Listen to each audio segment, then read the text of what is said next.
সবাই মারা যাচ্ছে, কিন্তু ইসমাইল কানি কিভাবে বারবার বেঁচে যাচ্ছেন? এই প্রশ্নটা এখন ইরানের ভেতরে বাইরে আগুনের মতো ছড়িয়ে পড়েছে।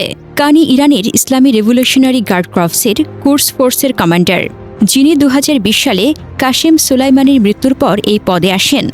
খামেনি নিজে তাকে পবিত্র প্রতিরক্ষা যুদ্ধের সবচেয়ে বিশিষ্ট কমান্ডারদের একজন বলে অভিহিত করেছিলেন, কিন্তু সাম্প্রতিক ঘটনায় বিশেষ করে খামেনির মৃত্যুর পর কানির বিরুদ্ধে গুরুতর অভিযোগ উঠেছে যে তিনি একজন বিশ্বাসঘাতক, যিনি আমেরিকা ইসরায়েলকে গোপন তথ্য সরবরাহ করে খামেনির অবস্থান প্রকাশ করেছেন।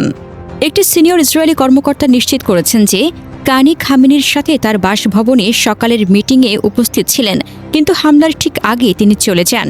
এটিকে অনেকে কাকতালীয় নয় বলে মনে করেছেন, বরং পরিকল্পিত বিশ্বাসঘাতকতা। একইভাবে 2024-25 সালের বিভিন্ন হামলায় যেমন হিজবুল্লাহ নেতা হাসান নাসরুল্লাহর মৃত্যু, কানি উপস্থিত থেকেও অদ্ভুতভাবে বেঁচে যান, তখন অন্যরা নিহত হয়। 2024 সাল থেকেই কানির বিরুদ্ধে ইরানিরা অভিযোগ তুলছেন যে তিনি ইসরায়েলের গুপ্তচর, যিনি নাসরুল্লাহ, ইসমাইল হানিয়ে সহ অনেক নেতার মৃত্যুর পেছনে দায়ী। তাকে জায়নিস্ট স্পাই বলে অভিহিত করা হয়েছে। একটি রিপোর্টে বলা হয়েছে তিনি ইসরায়েলের যুদ্ধকক্ষে বসে তথ্য পাঠিয়েছেন, যা খামেনির মৃত্যু নিশ্চিত করেছে।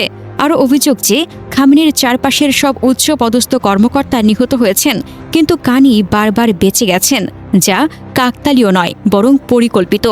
এক্স এবং সোশ্যাল মিডিয়ায় এই অভিযোগ ছড়িয়ে পড়েছে। উদাহরণস্বরূপ, একটি পোস্টে বলা হয়েছে কানি খামেনির অবস্থান ফাঁস করেছে, কেন তাকে লক্ষ্য করা হচ্ছে না। আরেকটিতে তিনি ইরানের শত্রুদের কাছে গোয়েন্দা তথ্য লিক করেছেন। ইরানের ইতিহাসে এমন বিশ্বাসঘাতকতার ছায়া নতুন নয়। মির্জাফরের মতো চরিত্র বারবার ফিরে আসে যখন জাতি দুর্বল মুহূর্তে থাকে।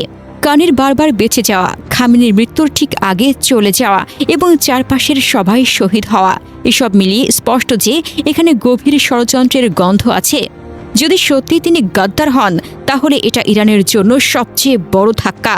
কিন্তু ইরানের মানুষের ঐক্য ও প্রতিরোধের ইতিহাস বলে যে এমন বিশ্বাসঘাতকদের ঝেড়ে ফেলে দেশ আরও শক্তিশালী হয়ে ওঠে।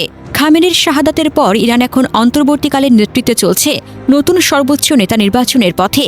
এই সংকট থেকে উঠে দাঁড়ানোর জন্য দরকার অভ্যন্তরীণ শুদ্ধি, গাদ্দারদের চিহ্নিত করে বের করে দেওয়া। ইরান আরও শক্তিশালী, আরও ঐক্যবদ্ধ হয়ে উঠবে এই মির্জাফরদের রক্তাক্ত হাত থেকে মুক্ত হয়ে। এর আগে 28 ফেব্রুয়ারি 2026 তারিখে ইরানের সর্বোচ্চ নেতা আয়াতুল্লাহ আলী খামেনি, বয়স 86, তেহরানে তার কম্পাউন্ডে আমেরিকা ও ইসরায়েলের যৌথ বিমান হামলায় নিহত হন। এটি একটি বৃহত্তর সামরিক অভিযানের অংশ ছিল, যা ইরানের উচ্চ পদস্থ কর্মকর্তাদের লক্ষ্য করে চালানো হয়েছে। ইরানি সরকার 1 মার্চ এই মৃত্যু নিশ্চিত করে এবং 40 দিনের শোক ঘোষণা করে, এবং এটি ইরানের জন্য একটি বিশাল ধাক্কা। মার্কিন প্রেসিডেন্ট ডোনাল্ড ট্রাম্প এটিকে ইতিহাসের সবচেয়ে দুষ্ট লোকদের একজনের মৃত্যু বলে উল্লেখ করেছেন।